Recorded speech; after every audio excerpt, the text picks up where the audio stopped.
कोणत्या गोष्टी चव्हाट्यावर किंवा चावडीवर आणायच्या आणि कोणत्या नाही आणायच्या याचे पण काही संकेत ठरलेले असतात.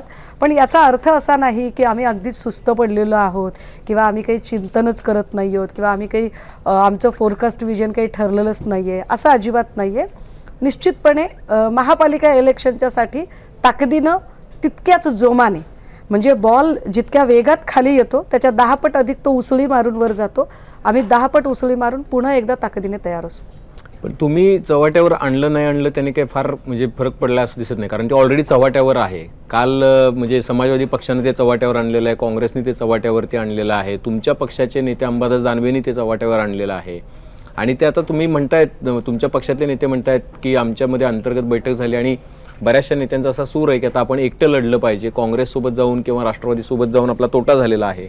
एका प्रकारे आपण जे कडव्या हिंदुत्वाचा पुरस्कार करत होतो ते या पक्षांसोबत गेल्यामुळे आता आपण एकदा पुन्हा नव्यानं आपलं रिडिफाईन केलं पाहिजे शिवसेनेला.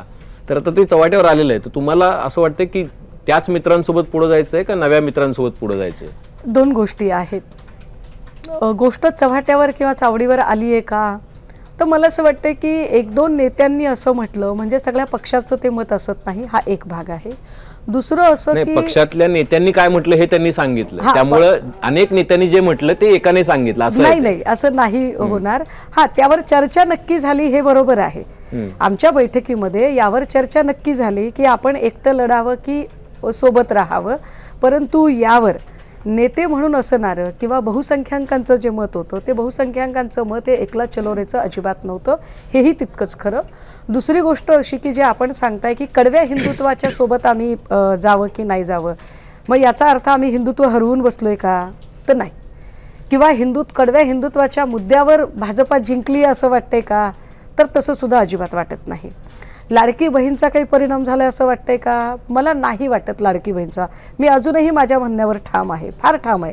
हे मी निकाल लागला त्या दिवशी संध्याकाळी 6लाही बोलले होते, ते मी आत्ताही म्हणते की लाडकी बहीणचा परिणाम झाला नाही.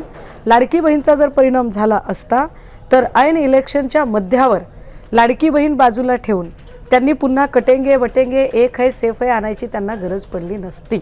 ज्या अर्थी ते कटेंगे बटेंगे एक है सेफ है आणतात त्याचा स्पष्ट अर्थ आहे की त्यांना स्वतःलाही हे रिअलाईज झालं होतं की अजिबात आपल्याकडून लाडकी बहीणचं काही उपयोग झालेला नाही. दुसरी गोष्ट अशी की त्यांच्या हे सुद्धा लक्षात आलं होतं, आपण जे चेहऱ्याचं बोलतो, कोणता चेहरा होता भाजपाकडे? देवेंद्रजींचा चेहरा कमालीचा नकारात्मक होता. मोदींचा चेहरा तर चालणारच नव्हता, हे भाजपाला कळून चुकलं. त्यामुळे तर भाजपाने पुढच्या सगळ्या मोदीजींच्या आणि अमित शहाच्या सभा गुंडाळल्या होत्या, त्या सभाच झाल्या नव्हत्या. तुलनेत आमच्याकडे 2 मोठे चेहरे होते. मग आमचं गणित कुठं गणलंय, काय आमच्याकडनं काय असं अडचण?